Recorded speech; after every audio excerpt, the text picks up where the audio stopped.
Sydney के मशहूर बॉन्डाई बीच पर जो हुआ उसने पूरी दुनिया को हिलाकर रख दिया है। एक तरफ समंदर की लहरें, संडे की छुट्टी और दूसरी तरफ हनुक्का का जश्न। किसी ने सोचा भी नहीं था कि रोशनी का यह त्योहार अचानक खून के रंग में बदल जाएगा।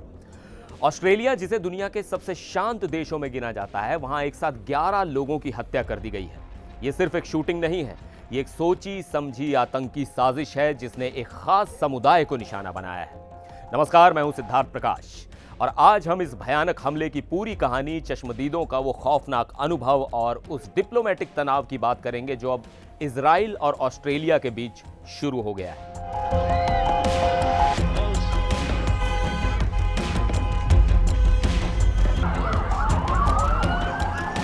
रविवार की शाम थी।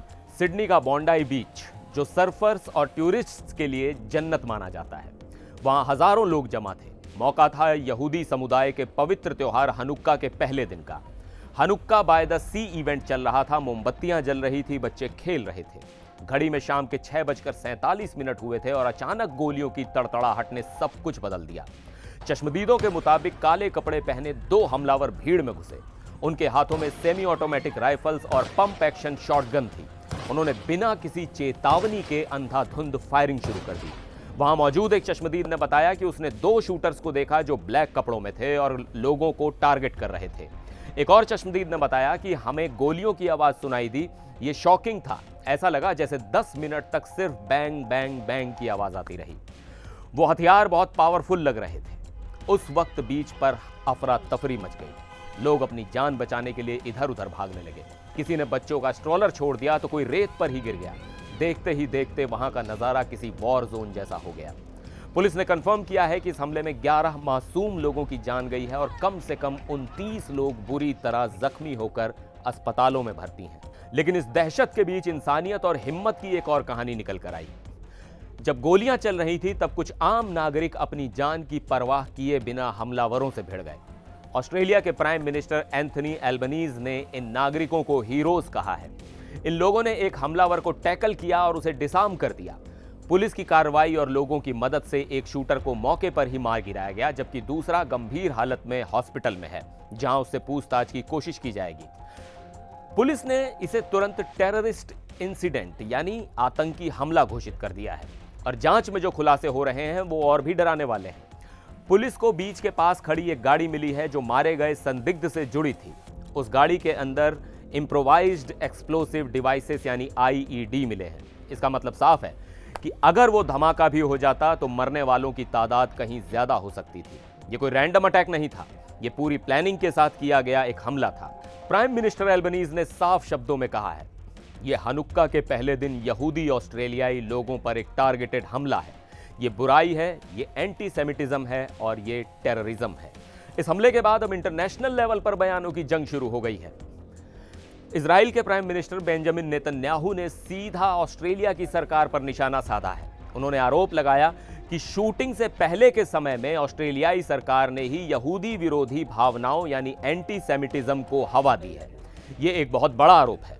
दूसरी तरफ इजराइल के राष्ट्रपति इसहाक हर्जोग ने इसे यहूदियों पर क्रूर हमला करार दिया है और ऑस्ट्रेलिया से सख्त कदम उठाने की मांग की है। हमें यह समझना होगा कि ऑस्ट्रेलिया में पिछले कुछ समय से यहूदी समुदाय के खिलाफ नफरत बढ़ रही है। 7 अक्टूबर 2023 को इजराइल पर हमास के हमले और उसके बाद गाजा में शुरू हुई जंग के बाद से ऑस्ट्रेलिया में भी माहौल तनावपूर्ण रहा है। ऑस्ट्रेलियाई सरकार ने पिछले ही साल ईरान पर 2 हमलों के पीछे होने का आरोप लगाया था और तेहरान के एम्बेसडर को देश से निकाल दिया था। इंटेलिजेंस रिपोर्ट्स के मुताबिक पिछले साल सिडनी में एक कोशर कैफे और मेलबर्न के एक सिनेगॉग में आगजनी की घटनाओं के पीछे ईरान का हाथ था। ऐसे में अब सवाल ये उठ रहा है, क्या इस ताजा हमले के तार भी किसी इंटरनेशनल नेटवर्क या ईरान से जुड़े हो सकते हैं?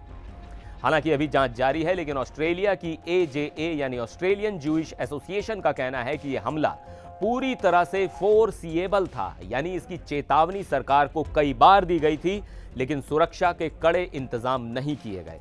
ऑस्ट्रेलिया, जो अपनी मल्टीकल्चरल पहचान और सुरक्षा के लिए जाना जाता है, वहां ऐसी घटनाएं अब आम होती जा रही हैं। याद दिला दूं कि 2019 का क्राइस्टचर्च हमला, जब एक वाइट नेशनलिस्ट ने न्यूजीलैंड की मस्जिदों में 51 लोगों को मार डाला था, या फिर पिछले साल अप्रैल में बॉन्डाई के पास ही एक शॉपिंग सेंटर में हुई चाकूबाजी, जिसमें 6 लोग मारे गए थे। लेकिन यह ताज़ा हमला इसलिए अलग और खतरनाक है क्योंकि यह धर्म के आधार पर टारगेट किया गया है। मुस्लिम संगठनों ने भी इस हमले की निंदा की है और इसे हॉरिफिक बताया है। आज सिडनी का हर वो शख्स डरा हुआ है जो कल तक बॉन्डाई बीच को अपना दूसरा घर मानता था। हनुक्का का त्योहार जो खुशियों का प्रतीक था, मातम में बदल चुका है। सवाल यह है कि क्या दुनिया का कोई भी कोना अब सुरक्षित बचा है और क्या ऑस्ट्रेलिया सरकार इजराइल के आरोपों का जवाब देते हुए अपने नागरिकों, खास तौर पर यहूदी समुदाय को सुरक्षा का भरोसा दिला पाएगी? यह आने वाले दिनों में साफ होगा। इस खबर में बस इतना ही। फिर मिलेंगे एक और वीडियो में। देखते रहिए NDTV इंडिया।